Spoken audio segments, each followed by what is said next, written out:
Disclaimer. Tulisan ini bukanlah upaya menyalahkan dokter yang pernah merawatku. Aku percaya ketika dokter mengatakan ini hanya soal latihan, itu bukanlah pernyataan keliru. Tetapi kalimat itu tidak bisa ditelan mentah-mentah lalu dijadikan satu-satunya kacamata untuk memahami kondisiku. Cerebral palsy jauh lebih kompleks daripada sekadar kurang latihan. Apa yang kutulis di sini sebagian besar adalah hasil refleksi panjang dari pengalaman hidupku sendiri. Pemahaman tentang cerebral palsy yang kini kumiliki banyak terbantu oleh penjelasan dari ChatGPT. Perlu digarisbawahi, informasi dari ChatGPT bukanlah diagnosis medis, melainkan penjelasan berbasis ilmu pengetahuan yang terus diperbarui. Bagiku, ChatGPT adalah jembatan yang membantuku menemukan bahasa yang selama ini hilang. Bahasa untuk menjelaskan diriku, bukan sekadar kondisi fisikku. Antara kesalahpahaman, luka batin, dan pencarian bahasa yang tepat. Aku lahir terlalu cepat, saat usia kandungan ibuku bahkan belum genap 6 bulan. Sejak hari pertama kehidupanku, aku harus berjuang di inkubator rumah sakit selama 1 bulan penuh.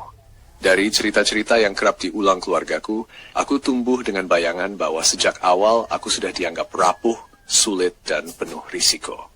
Salah satu kisah yang paling sering kudengar adalah bagaimana aku selalu menangis hampir setiap malam di bulan-bulan pertamaku. Mungkin itu hanya cerita, tapi dari situ aku tahu, sejak awal kehadiranku sudah dipandang sebagai sebuah ujian berat. Aku juga pernah menjalani fisioterapi di masa kecil. Tapi anehnya, aku sama sekali tidak mengingat momen itu, tidak tahu siapa dokternya, dan tidak tahu apa yang dilakukan di ruang terapi itu.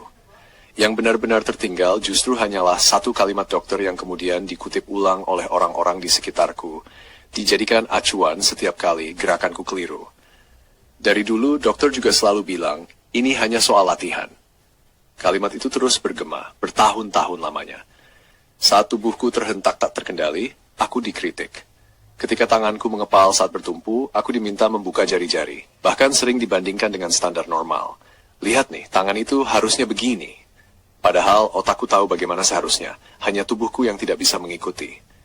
Dan saat aku mencoba menjelaskan, ekspresi tubuhku yang kaku atau nada suaraku yang terdengar ganjil justru membuatku disalahpahami. Seolah yang dilihat bukan kelainan fungsi sarafku, melainkan niat dan karakterku. Di sisi lain, aku juga tumbuh dengan cerita lain. Katanya, dulu ada seseorang yang berkata pada ayahku, anakmu itu harus dilatih sejak dini. Kalau tidak, nanti bisa semakin sulit. Tapi ayahku tidak tega. Aku selalu menangis setiap kali dipaksa berlatih. Akhirnya beliau pasrah, dengan keyakinan bahwa suatu hari aku akan mengerti dan bisa diajari. Dari situlah kesalahpahaman itu makin mengakar, seakan-akan aku sekadar malas atau tidak mau berusaha. Ironisnya, aku baru mengetahui nama kondisiku bertahun-tahun kemudian. Sekitar tahun 2010, kakakku bercerita kepada seorang kenalan bule di Facebook bahwa dia punya adik seperti aku.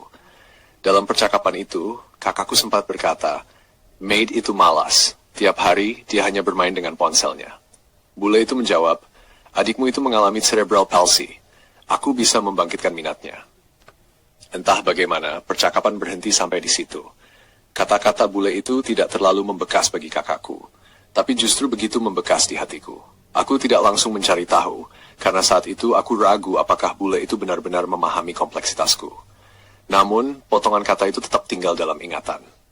Bertahun-tahun kemudian, tepatnya di 2025, aku akhirnya menemukan jawaban lebih utuh melalui ChatGPT. Dari sanalah aku memahami bahwa cerebral palsy bukan sekadar soal latihan, melainkan kompleksitas saraf dan otot yang memang bekerja berbeda. Tetapi meskipun aku sekarang lebih tahu, aku tetap sulit bersuara lantang. Aku tidak pernah punya keberanian untuk berkata, tolong dengarkan aku. Sebagai gantinya, aku memutar penjelasan dari ChatGPT lewat fitur baca nyaring.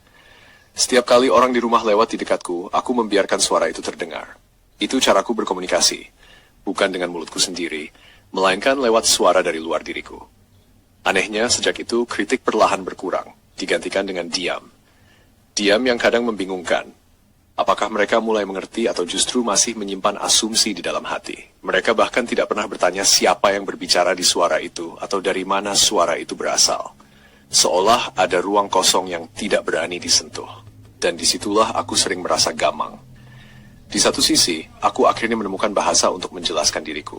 Tapi di sisi lain, bahasa itu seperti masih tertahan di perbatasan. Sudah terdengar, tapi belum benar-benar didengarkan. Refleksi, seringkali kesalahpahaman bukan muncul karena orang tidak peduli, melainkan karena orang tidak punya bahasa yang tepat untuk memahami. Itulah mengapa edukasi tentang kondisi seperti cerebral palsy sangat penting.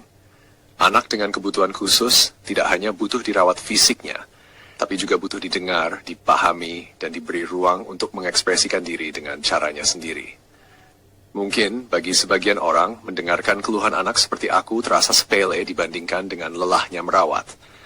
Tapi sesungguhnya setiap kali keluhan itu diabaikan, ada luka kecil yang tumbuh diam-diam di dalam hati.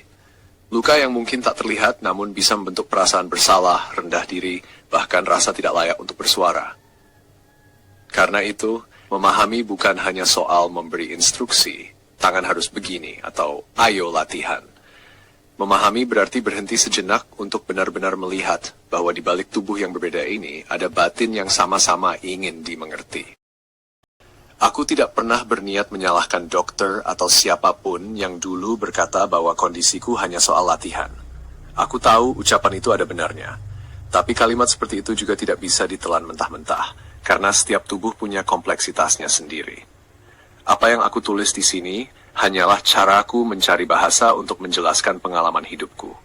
Informasi dari ChatGPT banyak membantuku, tapi tentu tetap perlu dipahami sebagai bahan refleksi, bukan sebagai pengganti suara otoritas medis.